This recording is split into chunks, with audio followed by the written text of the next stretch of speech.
वक्रतुण्डं महाकाय कोटिसूर्यसम्प्रभ निर्विघ्नं कुरु मे देव सर्वकार्येषु सर्वदा।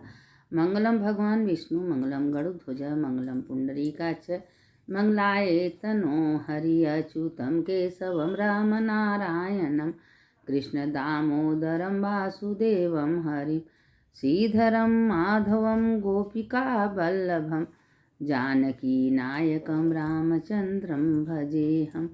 देखिए, हम कार्तिक महीने का कथा कहानी अध्याय हम आप लोग को भेज रहे हैं। आप लोग सुनिए, उनकी भागी बनिए, क्योंकि सुनने का बहुत बड़ा महत्व होता है।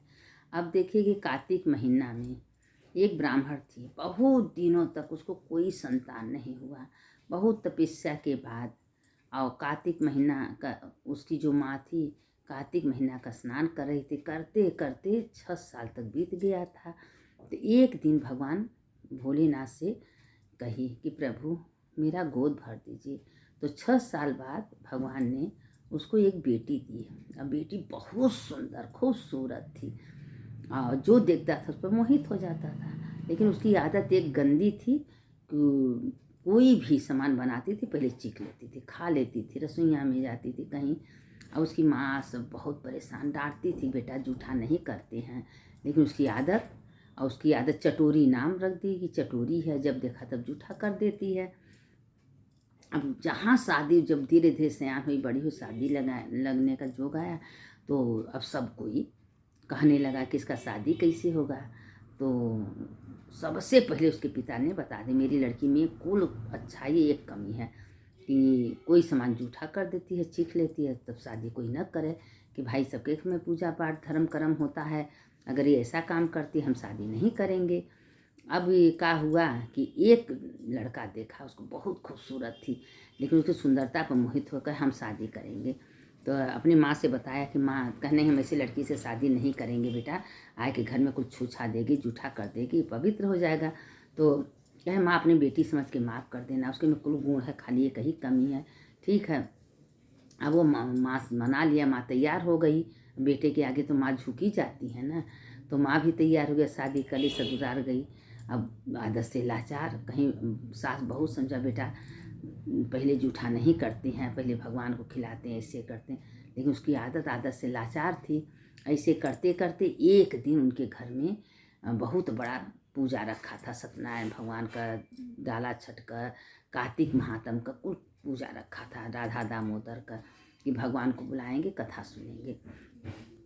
अब वो क्या किए कि उनकी माँ सोची अब क्या करें, कहीं ये जूठा कर दी तो कुल फरफस्ट हो जाएगा।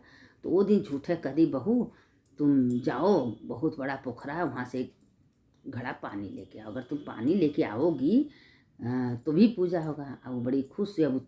अब गेहूँ का आटा पीसा था, उसके दिमाग में रहा था कि हम एक लिट्टी बना के खा लेते। और जब वो जाने लगी खुश हो गई, तो ये खजूरी आटा अपने दुपट्टा में बांध के लेके गई। और जब लेके गई तो वहाँ तालाब में से दिए, तब बड़ी खुश हुई। अब वहाँ कोई नहीं। अब एक पत्थर लिया, ये पत्थर को आटा लुढ़िया ली, सान ली, और सान की एक खूब बड़े का मोटी लिट्टी बनाई। और सोची कि इसको सेकेंगे कैसे। तो बहुत लोग क्या है कि किनारे बैठ के, ठंडी का दिन था, आग ताप रहे थे। जब लोग चले गए तो उसी में कच्चा पक्का अपना सेक ली। अब सेक ली तो सोची हमने तो भूख लगा है, खाएंगे कैसे ये। तो अपना रास्ते में जा रही थी, एक मंदिर देखे, तो मंदिर सूर्य नारायण का था। सूर्य नारायण के मंदिर में जब पहुंची तो सूर्य नारायण को लोग देसी घी का दिया जलाए थे, कुल में घी था। अब वहाँ घड़ा रख दी और गई, जितने दिया में घी था सब निकाल के रोटी में चपर ली, और अंदर सूर्य नारायण को भोग में गुड़ लगाए थे, गुड़ भी था। अब सूर्य नारायण का गुड़ घी ले लिया, बैठ के खूब मस्ती से लिट्टी खा ली, खा के अपने घड़ा का खूब चौचक पानी पी लिया, उसका तो गया पेट भर। भाई अब सूर्य नारायण देख के उसका इतना बड़ा जीभ निकाल दिए कि इसका दावा का नीमन देखा कि हमारे मंदिर में सब घी तेल का बत्ती जला के गई, सारा निकाल के खा गई, और इसको जरा सा डर भी नहीं लगा। अब उसके बाद क्या हुआ कि अपने घर गई। अब उसकी सास कही आगे पानी लेके, कहा उसकी सास तब कही कि चलो पूजा पाठ का तो मेरा तैयारी हो ही गया है। अब अपना कथा वथा सुनी, पूजा की, तो अपना पेट भर ही ली थी खाए के, लिट्टी उट्टी बना के सेको के खाओ के। क्योंकि उसकी सास जो है नियम से कहते हैं ना कि जो अगर नियम से 12 साल कार्तिक महीना नहा ले तो उसको विष्णु के गरुड़, विष्णु के ध्वज लेने आते हैं, कहते हैं नियम से। और जो ज़्यादा नहा ले तो उसका बात है क्या है। अगर 12 साल नियम से कोई कार्तिक नहा रहा है, सूर्यनारायण के भीतर तुलसी के दीप दान कर रहा है, दिया बार रहा है, तो उसको स्वयं विष्णु भगवान का गरुड़ लेने आते हैं। अब वो अपना कथा वथा पूरा हो गया, संपन्न हो गया। अब वहाँ सूर्यनारायण इतना बड़ा जीव हल्ला हो गया गांव में कि अरे सूर्यनारायण तो जीव निकाल के बैठे, उनका पूजा कहीं से सब करेगा। पूरे गांव में सब हल्ला हो गया। राजा को खबर गई, राजा आए, पूरा पंडित भी सबको बुलाए, क्या करे सूर्यनारायण जीव अंदर करे। जीव अंदर तो हुआ ही नहीं। तो अब जो ब्राह्मण की बहू थी वो गई, कही कि ठीक है, सब कोशिश करके देख लिया है तो हम भी कोशिश कर लें। अब कोशिश करने के बाद वह गए, तो गई सूर्यनारायण का दरवाज़ा बंद कर दी। कही आप क्यों जीव निकाले हैं, अंदर करिए, और नहीं तो हम ये चक्कू लाएँ, आपका जीव काट के बाहर फेंक देंगे और सबसे कह देंगे जीव अंदर कर लिए, और कोई आपका पूजा नहीं करेगा। अब तेज से तो सभी डराता है। अब वो अंदर कर लिए सूर्यनारायण मारे डर से। अब जब दरवाज़ा खोले तो सूर्यनारायण अंदर कर लिए। जब अंदर सूर्यनारायण अपना जीव अंदर कर लिए तो पूरा हल्ला मच गया कि भाई जो बूढ़ा की बहू है वो सूर्यनारायण का जीव अंदर कर दी। तो राजा के पास गई तो कहें कि अब तुम कहे हो कि हम जो मांगेंगे देंगे, हमको दीजिए। कहे हाँ भाई हम कहे हैं, तो हम कहें देंगे, लेकिन हमको एक खूब बढ़िया महल बना के दे दीजिए, अपने राज का आधा रात पर्ची। अब राजा बात तो हार ही गए थे, राजा को देना पड़ा खूब बढ़िया महल। हम सास पति और अपने वो महल में रहने लगी। राधा आधा रात पाट लिया, खूब सुखपूर्वक रही। और बूढ़ा जो हैं उनका कार्तिक महीना जब पूरा हुआ तो कहीं बहू अब हमारा समय हो गया है, हम नहा लिए हैं, द्वारकाधीश हम जा रहे हैं दर्शन करने, तुम भी सवेरे उठ के नहाया करो। जो कार्तिक सवेरे उठ के नहाता है उसको राधा दामोद बहुत कुछ कहें ठीक। अब उसके अंदर इतना श्रद्धा आ गया कि सारा अवगुण उसका छूट गया।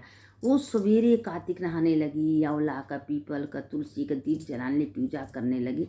और वो नियम से खाली सुनी थी शास्त्र में कि जो 12 साल नियम से कार्तिक नहाता उसको विष्णु भगवान के गरुड़ सोने के महल लेके पलना लेके आते हैं लेने के लिए। अब वो नियम से करने लगी, करते करते करते करते इतना उसका पुण्य बढ़ गया कि विष्णु भगवान उसके कर्म से खुश होती। कार्तिक महीना मामूली नहीं है। कार्तिक जैसे वैसे माघ है। कार्तिक महीना में, माघ में, बैसाख में जो सूर्योदय के पहले नहाते हैं उसे नहाने तो बरहो मास चाहिए, लेकिन ये 3 महीना भगवान विशेष करके बनाया। तो जिस महीने में सवेरे उठ के नहाता है, दीपदान करता है, तो ये कोई व्यर्थ जाने वाला नहीं है, इसका फल आज न तो कल मिलेगा। अब कार्तिक महात्म भी सुन लीजिए कि कार्तिक महात्म में क्या हुआ विष्णुदत्त का। अब विष्णुदत्त को तो विष्णु भगवान आए, लेके गए राजा चोर को, और उनके खानदान में यह था कि वो लोग भांजे को अपना वो बैठाते हैं। तो अब उसी में कार्तिक महात्म में ये बात है कि दोनों ब्राह्मण थे, कार्तिक महीना स्नान करते थे। तो एक के जो पंडित थे वो दिन रात खाली सत्संग जहाँ सत्संग होता था सुनते थे, सुनाते थे। और जो दूसरा थे वो क्या करते थे कि कहीं सत्संग होता कान में उंगली डाल लेते थे। उनका दिमाग था कि मेरे पूजा पाठ में विघ्न न पड़ जाए, और पूजा पाठ में ज़्यादा मन लगाते थे। जहाँ पूजा पाठ होता था एकांत चले जाते थे और कोने बैठ के पूजा करते थे, लेकिन सत्संग नहीं सुनते थे। और नहीं सुनते थे तब इसे होते होते होते एक दिन क्या हुआ, देखिए इतनी बड़ी महत्व सत्संग का कहते हैं ना, बिन सत्संग विवेक न होई, राम कृपा बिन सुलभ न होई। एक घड़ी आधे में पुण्य, बहुत महिमा सत्संग का। जितना पग पग आप चल के जा रहे हैं सत्संग, उतना अश्वमेध यज्ञ का फल मिलता है। अब उसमें क्या हुआ कि अब वो सत्संग करते नहीं थे, खाली पूजा पाठ। एक भाई थे वो खाली सत्संग करते करते जब एक दिन क्या हुआ कि विष्णु भगवान, कुछ दिन बीतते बीतते दोनों जने का मृत्यु हो गया। तो जो सत्संग करते थे वो विष्णु भगवान आए उनको स्वयं सोने के पलना लेने। जो खाली कोने अतरे चल जाते थे, बस वही पूजा पाठ सब में दिमाग लगाए थे, तो उनको लेके गए। तो कहें हम तो इतना पूजा किए, पाठ किए, हमको क्यों नहीं स्वर्ग विष्णु लोक मिला। तो कहें आप सत्संग नहीं किए, जहाँ सत्संग होता था वहाँ से आप चले जाते थे, कहीं सत्संग सुनते ही नहीं थे। और जहाँ लोग कुछ भगवान के बारे में चर्चा करते थे वहाँ से आप उठ के चले जाते थे। और ये जो थे वो खाली सत्संग करते थे, और सत्संग सुन के इतनी सत्संग का महिमा है, उनके सत्संग से विष्णु लोक मिला। और वो शिव पुराण, विष्णु पुराण, भागवत खाली सत्संग में, और वो दिन भर खाली लेके कमंडल पे जब पूजा पाठ में लगे थे। लेकिन उसका देखिए इतना पुण्य उनको नहीं मिला। उनको मिला स्वर्ग। भाई अच्छे कर्म कर ही रहे थे, सवेरे नहा धो के जब पूजा तो कर रहे थे, उनको स्वर्ग मिला, उनको विष्णु लोक मिला। विष्णु लोक बहुत, गोलोक, विष्णु लोक, यह सब बहुत ऊंची पदवी है। तो उसी से भगवान कहें जो कार्तिक महीने में और सत्संग भी करता है, कथा पुराण सुनता है, अपना नियम से दीपदान करता है, पूजा करता है, औला तक दीप जलाता है। फिर जो कार्तिक महीने में 108 बत्ती जला देता है, 1.25 लाख बत्ती जलाता है, उसका अमोघ महिमा है। आप भूल जाएंगे, लेकिन बाबा विश्वनाथ भूलने वाले नहीं हैं। आपका लेखा जोखा लिख के रखते हैं कि आप जिंदगी में क्या क्या करके आई हैं, कितना भगवान का भजन की हैं, कितना जप की हैं, कितना नाम लिए। क्योंकि देखिए ये जीवन का कोई भरोसा नहीं। मेरे अंदर कौन है शक्ति, वही आत्मा है। अगर ये आत्मा निकल जाए शरीर का कोई वैल्यू नहीं है। ये शरीर भी धोखा देने वाले, शरीर को हम पहनाते हैं, खिलाते हैं, कपड़ा लता सजाते हैं, लेकिन शरीर धोखा देने वाला है। तो मेरे अंदर कौन शक्ति है, उस शक्ति को याद करो ना, कि जो मेरे शक्ति से बोल रहे हैं, चल रहे हैं, डोल रहे हैं, वो शक्ति परमात्मा का वास का, वही जानने वाला है। ये शरीर तो लोग आते हैं शरीर लेके जाता है, शरीर भी नहीं, शरीर तो उसी जगह रह जाएगा। अगर शरीर से प्यार करना है तो जब आत्मा निकल जाता तो क्यों नहीं लोग शरीर से प्यार करते? क्योंकि वो शक्ति से प्यार करते हैं, शरीर से नहीं करते। तो सोचना चाहिए मैं कौन हूँ, मैं आत्मा हूँ, मैं शरीर नहीं हूँ, मेरे अंदर सच्चिदानंद ब्रह्म चेतन आत्मा है। ये शरीर नासमान है, आत्मा अजर अमर है, उसको न कोई काट सकता है, न मार सकता है, न जला सकता है। तो आत्मा अमर है। अब यह दिमाग में हमेशा लगना चाहिए। और जो कथा सुनता है, सुनाता है, दोनों का कल्याण भोलेनाथ करते हैं। सुनने वाले की जय, सुनाने वाले की जय। अच्युतम केशवम राम नारायणम कृष्ण दामोदरम वासुदेवम हर श्रीधरम माधवम गोपिका वल्लभम जानकी नायकम रामचंद्रम भजेह। रामा कृष्ण वासुदेव भक्ति मुक्तिदायकम। सुनने वाले की जय, सुनाने वाले की जय, दोनों का जय हो।